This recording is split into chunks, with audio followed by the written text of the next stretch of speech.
Since we last met in this place, our nation and our people have faced and are facing an unprecedented trial. So today in this national parliament, we acknowledge the dread, devastation and loss of this summer. We honour the courage, humanity and resilience of our fellow Australians. We honour them in the words we say, but more importantly, we must honour them by our deeds and by our decisions. And what we have been going through as a nation must be a catalyst for doing things differently. Poignantly, as we meet today and reflect on the catastrophic fires that took lives, destroyed homes, livelihoods and habitats, the nation's capital, where we meet right now, is engulfed in smoke and may yet be further threatened by fire. I begin by acknowledging the unfathomable loss so many of our fellow Australians have suffered. And I want to pay my deepest respects, and I know those of all of us here, for the profound sacrifice of our emergency workers. So many volunteers foregoing their work, putting their lives on the line day after day, day and night to protect the families and communities they love. So to you all, the thanks of a grateful nation. The numbers are stark and the human toll is crushing. Across the country, 10.5 million hectares burnt. Tens of thousands of livestock perished. An estimated billion animals have been affected, killed by fires or indirectly by lack of water, food, shelter and related threat of predators. And as yet untold damage done to our already struggling economy. Mr President, over 3,000 homes destroyed, and most tragically, 33 people have lost their lives. 25 in New South Wales, 5 in Victoria, 3 in South Australia. 3 of those who died were volunteer firefighters and 3 were the American crew of a Condolence C-130 Hercules large air tanker. It's difficult to know what to say in response to those facts. We know we can never repay those who gave their lives fighting these fires. We can but honour. We can but mourn, and we can but offer our heartfelt sympathies to all who love them. In my home state of South Australia, some 185 houses have been confirmed destroyed this season. The fires have burned through more than 300,000 hectares, businesses have been devastated, extensive road closures remain across Kangaroo Island, and most tragically 3 people have died. Ron Selth was a well-known and much-loved member of the Charleston and Greater Adelaide Hills community. They found his body at his Charleston property in the aftermath of the Cuddly Creek bushfire. I know how much he is missed, and I know he was a much-loved grandfather. The Lang family lost their father Dick and younger son Clayton. Dick Lang was an experienced adventurer, tour operator and a bush pilot, larger than life. Clayton Lang was one of Adelaide's most respected plastic surgeons, both adored by family, admired by their communities. They died on the Playford Highway in the centre of the island, where they had been trying to get to safety. And I offer again my condolences to all their loved ones. It was the selfless commitment of our firefighters, our volunteer firefighters and our emergency personnel who risked everything and in doing so saved hundreds, perhaps thousands more lives. Last month I was privileged to visit the Cuddly Creek Brigade of the CFS at their station, a brigade which, like so many others across our nation, have spent their summer, their holidays, battling blazes for weeks on end. The brigade captain was the first responder and quickly realised the scale of what they were battling. The benefits of investment by state governments in state-of-the-art equipment was clear.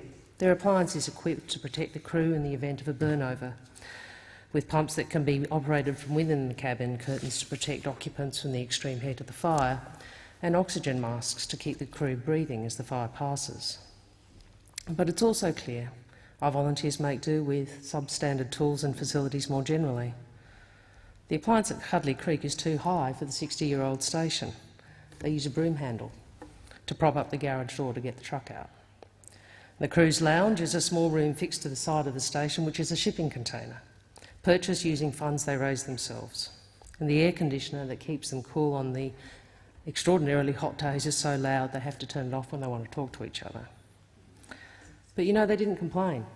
In fact, they made clear they weren't asking for personal financial assistance, but they wanted to be able to do their job. So our selfless volunteers shouldn't have to make do without the tools and facilities they need to keep us safe. As Mr Albanese has said, we must be ready. We know that bush businesses and producers have been hard also by the bushfire crisis. In the Adelaide Hills, Jan Simmerlink Allen's Barrister's Block Winery is just one example. It came close to complete destruction. The cellar door facilities were saved by her neighbour and the CFS, but pretty much all of the vineyards are gone. Jan, as tough as ever, has vowed to rebuild. And on Kangaroo Island, the grief is deep, and the timeline to recovery will be a long one. The island is home to the world's purest population of Ligurian honeybees, but the trees that feed the bees won't flower for 7 years. Tourism infrastructure, recently upgraded through private and government investment, has been destroyed. Thousands of livestock gone. It's a small community, isolated from the mainland, and the scale of destruction and loss at times must feel insurmountable. I do want to recognise in this place the great work of my colleague and the state member for Mawson, Leon Bignell. He's been on the island pretty much throughout the bushfire emergency, and he's demonstrated the leadership Australians expect of politicians. He's been on the ground with his community, he's grieved their losses with them, and he's gone in and provided practical help. Because communities do come together and are coming together and looking out for each other. Katie, a bank branch manager on KI, devoted to helping not just her customers but anyone on the island needing advice or assistance. Adam, a local businessman in Lobethal who swung into gear at the height of the crisis in the hills, pulling together a team of volunteers to run a relief centre in his town. Marie and Beck at the Kangaroo Island Community Centre, helping out with the daily essentials and to provide us support, a hug and a chat for locals coming to terms with their loss. And the army of volunteers giving a helping hand. Our many public servants, hard-working, ensuring victims have the services they need, and of course our ADF personnel and reservists providing so much support and boots on the ground. We thank them all. And what I saw throughout my state is the grit, resilience, generosity and compassion that is intrinsic to the Australian identity. As the opposition leader remarked, in response to the worst of Mother Nature, we have seen the best of human nature. In speaking of Mother Nature, we of course have to acknowledge the reality of climate change. Because if we're going to be honest, we have all seen this coming.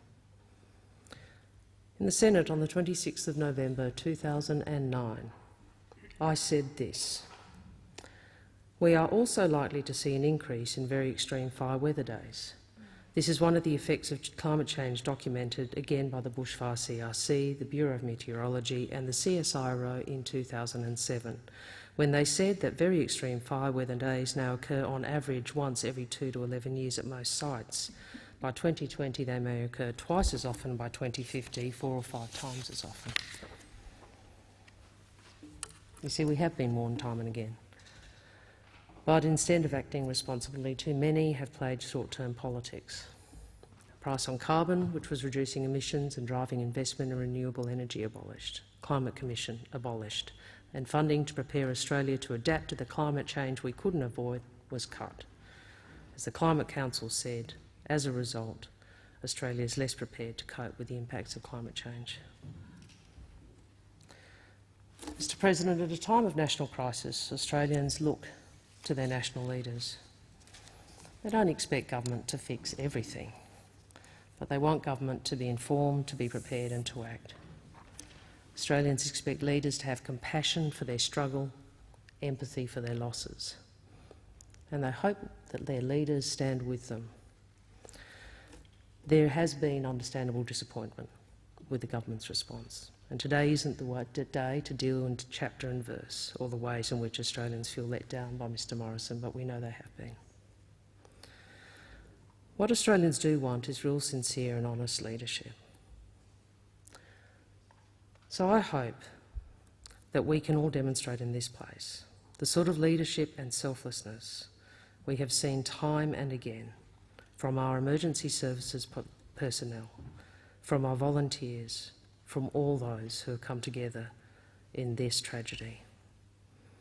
Today we can acknowledge the heroism and grief of Australians in our words and our contribution, but the truest acknowledgement will be in what we do.